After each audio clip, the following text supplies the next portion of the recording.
ये है against the gods के सीजन 2 का नोवेल एक्सप्लेनेशन पार्ट 70।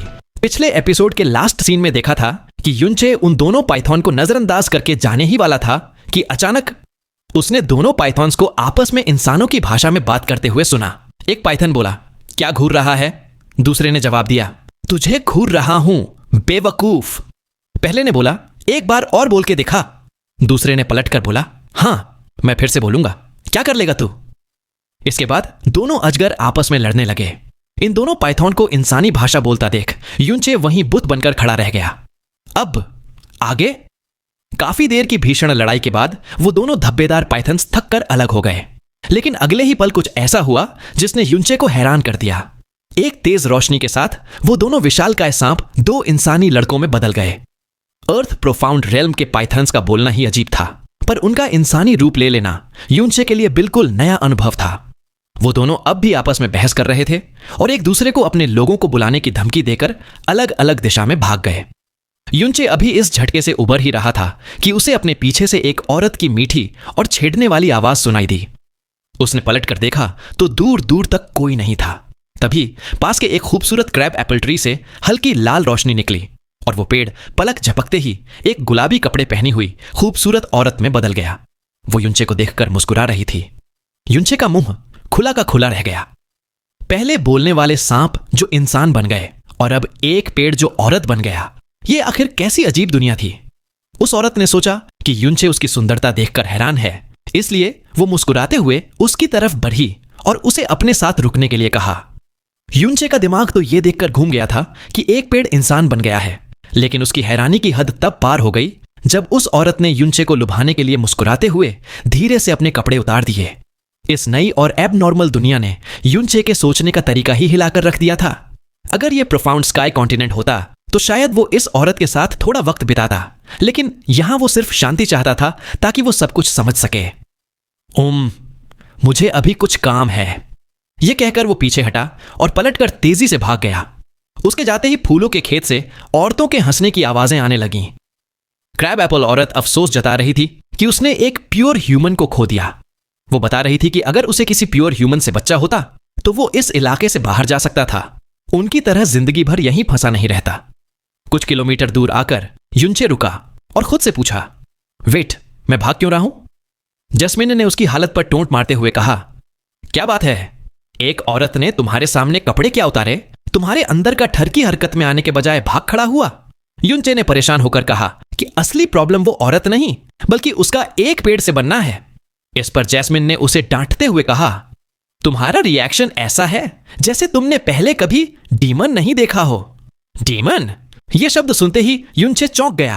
जैस्मिन ने समझाया कि वो दोनों सांप डिमोनिक बीस्ट्स थे जो बीस्ट से इवॉल्व होकर इंसानी रूप ले सकते हैं, और वो औरत एक डिमोनिक स्पिरिट थी जो पेड़ पौधों के स्पिरिचुअल इंसाइट हासिल करने पर बनती है। जैस्मिन ने यह भी खुलासा किया कि युनचे के biological parents illusory demon realm से थे, इसलिए हो सकता है कि उसके अंदर भी डिमोनिक लिनियज हो। युनचे को धीरे धीरे सब समझ आने लगा था। उसे यकीन नहीं हो रहा था कि वो एक डीमंस की दुनिया में आ गया है। तभी जैस्मिन की आवाज आई, नॉर्थ की तरफ 350 किलोमीटर दूर वहां एक बहुत हाई ग्रेड ओरा का कॉन्सेंट्रेशन है। जैस्मिन के मुताबिक उस ओरा का लेवल प्रोफाउंड स्काई कॉन्टिनेंट के उन सो कॉल्ड सेक्रेड ग्राउंड से कम नहीं होगा। सेक्रेड ग्राउंड के बराबर? यह सुनकर युनचे का दिमाग हिल गया। प्रोफाउंड स्काई कॉन्टिनेंट की सबसे बड़ी ताकत के बराबर की जगह जैस्मिन ने इतनी आसानी से ढूंढ ली थी। इसका मतलब साफ था, यह नई दुनिया पावर लेवल के मामले में प्रोफाउंड स्काई कॉन्टिनेंट से कहीं ज्यादा आगे थी। जैस्मिन के बताए हुए हाई ग्रेड ऑरा की तरफ युनचे तेजी से बढ़ रहा था। रास्ते में उसने कई शहर पार किए और वहां इंसानों और डीमंस को एक साथ रहते देखा। डीमंस की संख्या इंसानों से कम नहीं थी और दोनों के बीच कोई भेदभाव भी नहीं था। युनचे ने तो ह्यूमन डीमन मैरिड कपल्स भी देखे, जिससे उसे यकीन हो गया कि वो वाकई एक बिल्कुल अलग दुनिया में है। सफर से थककर वो एक पेड़ पर आराम कर रहा था। तभी जैस्मिन ने उसे स्काई पॉइजन पर्ल के अंदर आने का आदेश दिया। युनचे ने जैसे ही अपनी कॉन्शियसनेस अंदर भेजी, उसे कुछ चबाने की मंच मंच आवाज सुनाई दी। सामने का नजारा देखकर उसके होश उड़ गए। हॉगर वहां मजे से बैठी कुछ खा रही थी। युनचे हैरान था कि वो प्रोफाउंड सील स्पेस से बाहर कैसे आई, लेकिन जैस्मिन ने उसकी बातों को टाल दिया। जैस्मिन ने उसे ध्यान से देखने को कहा कि हॉगर आखिर खा क्या रही है। युनचे ने देखा कि उस चीज से गहरा पर्पल ग्लो निकल रहा था और उसे पहचानते ही उसके पैरों तले जमीन खिसक गई।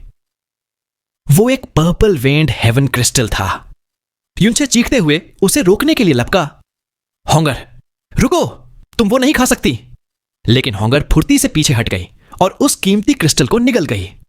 युनचे गुस्से और सदमे में कांप रहा था। वो एक बेशकीमती ट्रेजर था जिसे उसने खुद कभी इस्तेमाल करने की हिम्मत नहीं की थी और होंगर ने उसे कैंडी की तरह खा लिया था। होंगर तो होंठ चाटते हुए और मांगने लगी। तभी जैस्मिन ने एक और बम फोड़ा। सिर्फ पर्पल वेन्ड हेवन क्रिस्टल्स ही नहीं, उसने तुम्हारे सारे yellow profound crystals, cyan profound crystals और डिवाइन फिनिक्स एम्पायर से मिले पर्पल क्रिस्टल जेड मैरोज भी खा लिए हैं। एक झटके में युनचे की सालों की मेहनत से जमा की गई सारी दौलत साफ हो गई थी। वो दुख में डूब गया और जैस्मिन से पूछा कि उसने होंगर को रोका क्यों नहीं। जैस्मिन ने बेरुखी से जवाब दिया, मैं तुम्हारी मास्टर हूं, तुम्हारी नौकर नहीं। लेकिन फिर जैस्मिन ने जो बताया उसने युनचे के दुख को हैरानी में बदल दिया। उसने समझाया कि होंगर ये सब मुफ्त में नहीं खा रही। उसका अस्तित्व अब युनचे से जुड़ा है। वो उसकी इंसान भी है और उसकी सोर्ड भी। जैस्मिन ने खुलासा किया कि होंगर असल में एक सेलेस्टियल स्पिरिट है, एक ऐसी स्पिरिट जो सोर्ड्स खाकर उनकी ताकत को अब्सॉर्ब कर लेती है। जब उसने ड्रैगन फोल्ट को खाया था तो उसकी पावर होंगर का हिस्सा बन गई थी। इसका मतलब था कि होंगर जितनी पावरफुल सोर्ड्स खाएगी, heaven smiting devil slayer sword भी उतनी ही ताकतवर होती जाएगी। युनचे का गुस्सा और दुख पल भर में गायब हो गया और उसकी जगह एक्साइटमेंट ने ले ली। यह तो एक अल्टीमेट पावर अप था। लेकिन उसकी खुशी ज्यादा देर नहीं टिकी। जैस्मिन ने बताया कि होंगर कोई भी एरी गैरी सोर्ड नहीं खाती। स्काई प्रोफाउंड रेल्म से नीचे की सोर्ड्स में उसे कोई दिलचस्पी नहीं थी। इसका मतलब था कि उसे होंगर को फीड करने के लिए बेहद रेयर और पावरफुल सोर्ड्स ढूंढनी होंगी।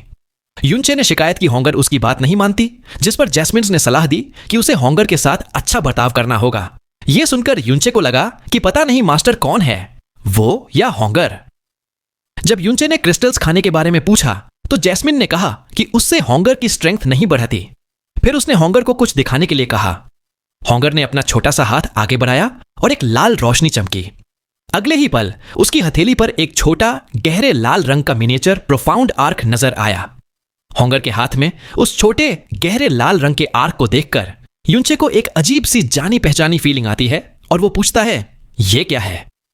होंगर उस छोटे से प्रोफाउंड आर्क को युनचे को ऑफर करते हुए कहती है, मुझे भी नहीं पता, ये बस अचानक से मेरे पास आ गया। मास्टर, क्या आप इससे खेलना चाहते हैं? मास्टर शब्द उसके मुंह से बहुत स्मूथली निकलता है।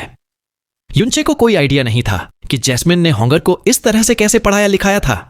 जैस्मिन कहती है, तुम इसे पहचान नहीं पाए? ये वही प्राइमोर्डियल प्रोफाउंड आर्क है जिसमें तुम 2 साल तक फंसे हुए थे। जैस्मिन आगे एक्सप्लेन करती है कि प्राइमोर्डियल प्रोफाउंड आर्क का इंटीरियर वर्ल्ड उसके आउटर अपीयरेंस से बहुत बड़ा है और ये अपना साइज मर्जी से बदल सकता है। वो बताती है कि प्राइमोर्डियल प्रोफाउंड आर्क खुद में एक रेयर और बेजोड़ डायमेंशनल ट्रेजर है। ऐसी चीज जिसका इतना बड़ा इंटरनल वर्ल्ड हो और वो इतना छोटा हो सके, उसने भी पहले कभी नहीं देखी थी। वो कहती है कि ये सच में एक प्राइमोर्डियल आर्टिफैक्ट कहलाने लायक है।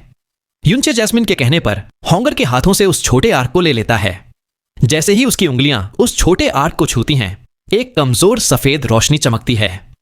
युनचे के मूवमेंट्स रुक जाते हैं और सोल फ्रैगमेंट्स के कुछ टुकड़े उसके दिल में इंटर करते हैं। अचानक उसके दिमाग में कुछ अजीब यादें भर देते हैं और उस छोटे प्रोफाउंड आर्क के साथ एक तरह का स्पिरिचुअल लिंक बना देते हैं। जैस्मिन समझाती है कि जब उन्हें होंगर मिली थी, उस वक्त जो रेमनेंट स्पिरिट थी वो पूरी तरह से गायब नहीं हुई थी। उसने अपने स्पिरिट के आखिरी हिस्से होंगर को दे दिए थे। ये प्राइमोर्डियल प्रोफाउंड आर्क उसने युनचे के लिए छोड़ दिया था, होंगर को बचाने के बदले में। उसने प्रोफाउंड आर्क का प्राइमरी कंट्रोल होंगर को दिया, जबकि सेकेंडरी कंट्रोल युनचे को मिला। जैस्मिन आगे बताती है, लेकिन स्पिरिट के खत्म होने के साथ ही इस प्रोफाउंड आर्क की एनर्जी पूरी तरह से खत्म हो चुकी है। यह न सिर्फ चल नहीं सकता, बल्कि अपने इंटरनल वर्ल्ड को भी सपोर्ट नहीं कर सकता और यह पूरी तरह से सील हो चुका है। युनचे ने प्रोफाउंड आर्क को मजबूती से पकड़ा और धीमी आवाज में कहा, इसका मतलब है कि अगर मैं इसे चलने के लिए काफी एनर्जी दे सकता हूं, तो मैं इसका इस्तेमाल करके डायमेंशंस को ट्रैवर्स कर सकता हूं और प्रोफाउंड स्काई कॉन्टिनेंट वापस जा सकता हूं। जैस्मिन उसके आइडिया पर ठंडा पानी डालते हुए कहती है, तुम बहुत नाइव हो। डायमेंशंस ट्रैवर्स करने के लिए जरूरी एनर्जी की बात तो छोड़ो, भले ही तुम उस एबिलिटी का इस्तेमाल कर पाते। क्या तुम्हें पता है प्रोफाउंड स्काई कॉन्टिनेंट कहां है? क्या तुम्हें पता है कि वो इस दुनिया से कितनी दूर है? भले ही तुम्हें यह प्राइमोर्डियल प्रोफाउंड आर्क मिल गया है, लेकिन इस वक्त पहले तुम्हें उस दुनिया को समझना होगा जिसमें तुम अभी लैंड हुए हो। युनचे भी इसके लिए मान जाता है। युनचे की कॉन्शियसनेस स्काई पॉइजन पर्ल से बाहर आती है। वो आसमान में उड़ता है और वेस्ट डायरेक्शन की तरफ बढ़ता जाता है। जैस्मिन की बताई हुई टारगेट लोकेशन से युनचे लगभग 400 किलोमीटर दूर था। इसी तरह आगे बढ़ते हुए तीसरे दिन दोपहर में वो आखिरकार उस एरिया में पहुंच गया जो जैस्मिन ने बताया था। वेस्ट की तरफ उसने एक बहुत बड़ा ग्रे व्हाइट शहर देखा। यह शहर अभी भी कम से कम 50 किलोमीटर दूर था, लेकिन यह इतना बड़ा था कि वो शहर का दूसरा किनारा नहीं देख पा रहा था। पूरा शहर एक स्टैग्नेंट ग्रे व्हाइट रंग में ढका हुआ था। जैसे ही युनचे उस ग्रे व्हाइट शहर के पास पहुंचा, उसके सामने से एक जोरदार लड़ाई की आवाजें आने लगीं। जैस्मिन ने कहा, 2 टायरेंट प्रोफाउंड रेल्म के हाफ स्टेप में और 3 टायरेंट प्रोफाउंड रेल्म के दूसरे और पहले लेवल पर हैं। युनचे ने अपने कदम रोक दिए। कुछ पल सोचने के बाद उसने आगे बढ़ना जारी रखा और जल्द ही लड़ाई के सीन पर पहुंच गया। एक जंगल में लड़ाई के बाद कई 100 मीटर का एरिया पूरी तरह से समतल हो चुका था। सेंटर में काले कपड़ों में 3 लोग थे जिन्होंने काले हुड्स पहने हुए थे। वो सर से पांव तक कपड़े में लिपटे हुए थे। सिर्फ उनके हाथ और आंखें दिख रही थीं और वो तीनों एक कपल को घेर कर खड़े थे। वो कपल बहुत जवान लग रहा था, लगभग 20 साल का। वो आदमी युनचे जैसा ही था। उसका चेहरा बहुत हैंडसम और एलिगेंट था। उसने सफेद कपड़े पहने हुए थे। हाथ में एक लंबी तलवार थी जो पूरी तरह से खून से सनी हुई थी। लड़की ने हल्के हरे रंग का टाइट फिटिंग बॉडी सूट पहना हुआ था। उसका चेहरा सुंदर था, लेकिन जिस चीज ने युनचे को हैरान किया वो ये थी कि वो लड़की एक एल्फ थी जो उसने कहानियों में ही सुनी थी। जवान आदमी दांत पीसते हुए चिल्लाया, तुम लोग कौन हो? एल्फ लड़की ने गुस्से में चिल्लाते हुए कहा, तुम नीच घटिया लोगों, मैंने बिग ब्रदर को साउंड ट्रांसमिशन भेज दी है। वो जल्द ही पहुंच जाएंगे और उस वक्त तुम सब कुत्ते की मौत मरोगे। कपल बहुत जवान था, लेकिन वो पहले से ही हाफ स्टेप ओवरलॉर्ड्स थे। लेकिन उन्हें घेरने वाले तीनों लोग असली ओवरलॉर्ड्स थे। जब उन्होंने ईएलएफ लड़की को बिग ब्रदर का जिक्र करते सुना तो काले कपड़ों वाले तीनों आदमियों की आंखें थोड़ी सिकुड़ गईं। वो साफ तौर पर इस बिग ब्रदर से बहुत डरते थे। लेकिन तुरंत बाद काले कपड़ों वाले लीडर ने सिनिस्टरली हंसा। वो कहता है, पर अफसोस, भले ही वो आ जाए, वो तुम्हें जिंदा नहीं देख पाएगा। लेकिन लड़के, तुम रिलैक्स कर सकते हो। हमें सिर्फ इस लड़की की जान चाहिए, हम तुम्हें नहीं मारेंगे।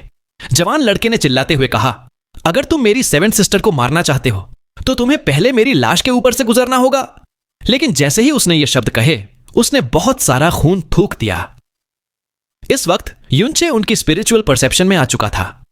जैसे ही उन्होंने किसी को पास आते देखा, काले कपड़ों वाले ट्रियो के चेहरे ठंडे पड़ गए, जबकि जवान लड़के और एल्फ लड़की खुश हो गए।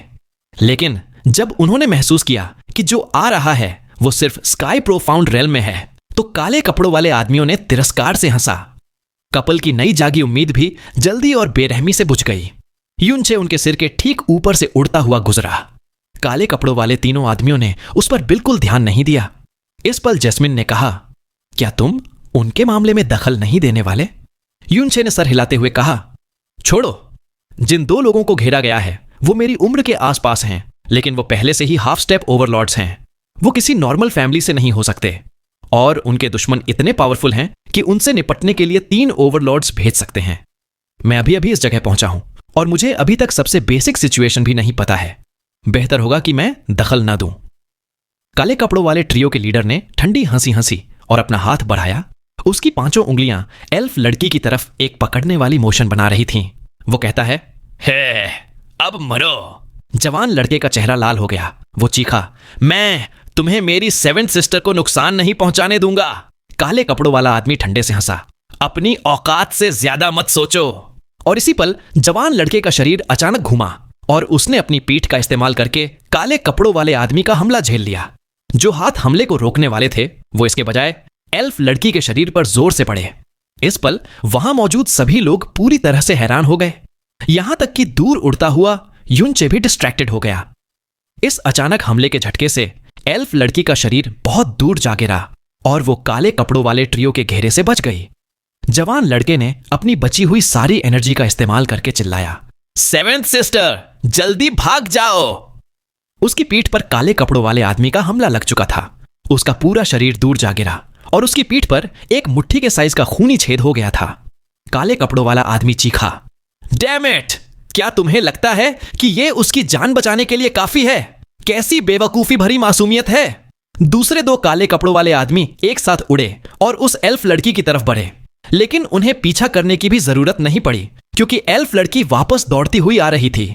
उसने अपना हथियार फेंक दिया था और जमीन पर खून से लथपथ पड़े जवान लड़के को देख रही थी। उसकी आंखों में आंसू भर गए और उसने दिल तोड़ देने वाली आवाज में कहा, ब्रदर युन, मैं नहीं भागूंगी। अगर तुम्हें मरना है तो हम साथ में मरेंगे। जमीन पर पड़ा लड़का मुश्किल से अपना सिर उठाते हुए कमजोर आवाज में कहता है, सेवेंथ सिस्टर। युनचे का शरीर जम गया और बिजली की तरह वो पूरा रास्ता वापस दौड़ पड़ा। उसने सोचा, डैम इट, इस तरह का सीन मैं देखना बर्दाश्त नहीं कर सकता। और ऊपर से उस लड़के का नाम भी युन है। मैं उसे बचाने जा रहा हूं। युनचे अचानक पीछे मुड़ा और सीधा उन पांचों के ऊपर हवा में आ गया। उसने अपने दोनों हाथ आगे किए और 3 फीनिक्स ब्रेक्स उस काले कपड़ों वाले ट्रियो की तरफ छोड़ दिए।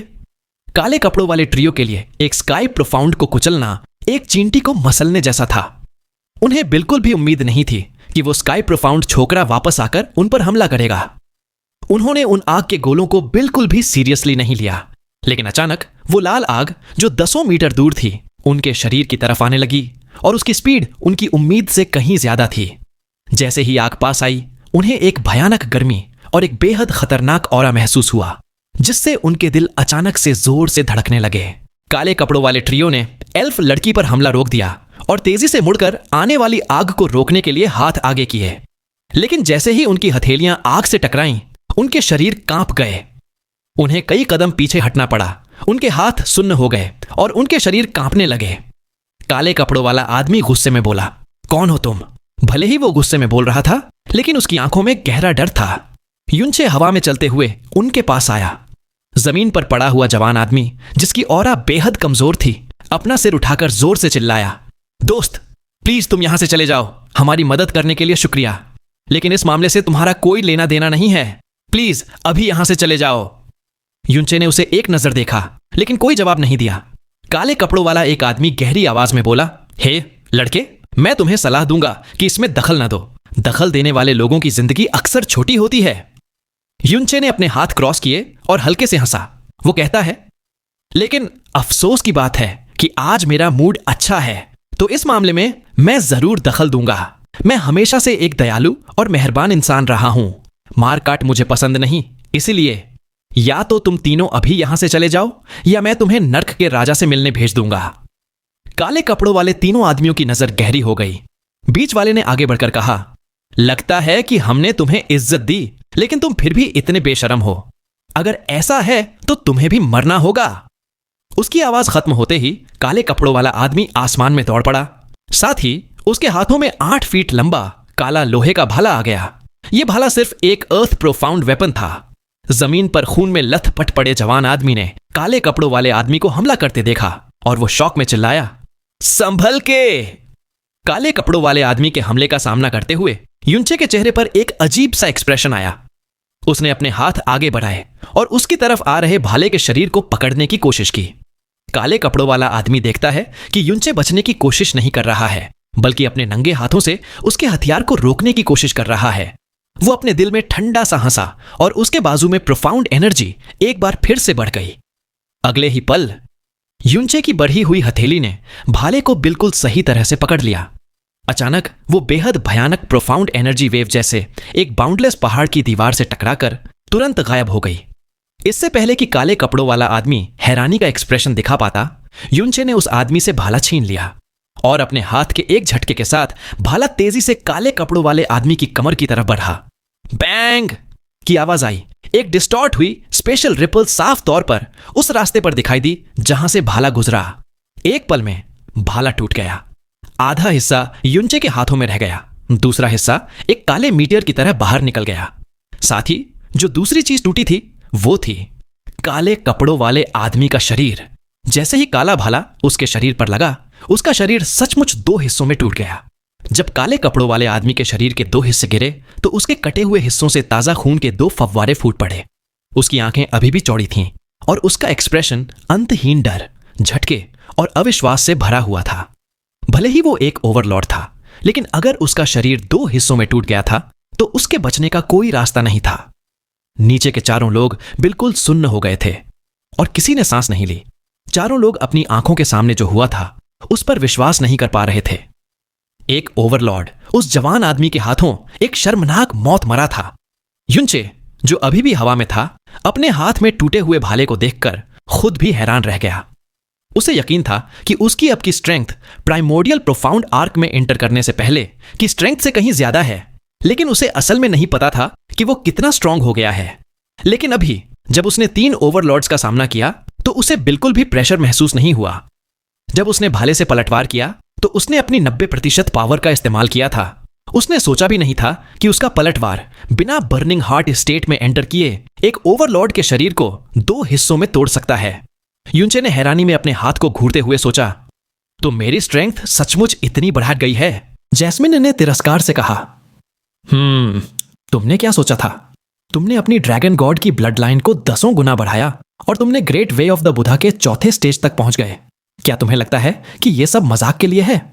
अगर तुमने परगेटरी का गेट खोला होता तो तुम्हारी स्ट्रेंथ 10 गुना बढ़ जाती और तुम्हारे आखिरी हमले ने उस इंसान के शरीर पर एक भी हड्डी नहीं छोड़ी होती। जिसे सुनकर युनचे खामोश रह जाता है। युनचे ने टूटा हुआ भाला फेंक दिया। उसके बाद उसका शरीर धुंधला हो गया और अचानक वो जमीन पर उतर गया। उसने उन 2 काले कपड़ों वाले आदमियों को देखा जो डर से कांप रहे थे, मुस्कुराया और कहा, तुम दोनों का क्या? तुम कैसे जाना चाहते हो? लेफ्ट वाला आदमी कई कदम पीछे हट गया। दोनों टांगे कांप रही थीं और जब वो बोला तो उसके दांत जोर से कटकटा रहे थे, जिससे उसकी बात पूरी करनी भी मुश्किल हो रही थी। राइट वाला आदमी उसे खींच कर ले गया और सबसे तेज स्पीड का इस्तेमाल करके तेजी से भाग गया। वीडियो को लाइक करके, चैनल को सब्सक्राइब करके हमारी छोटी सी फैमिली का हिस्सा बन जाइए। अगर ऐसे ही और वीडियोस देखनी है तो साथ ही अगर आपके दोस्त भी इस तरह की वीडियोस में इंटरेस्टेड हो तो उन्हें शेयर भी कर देना।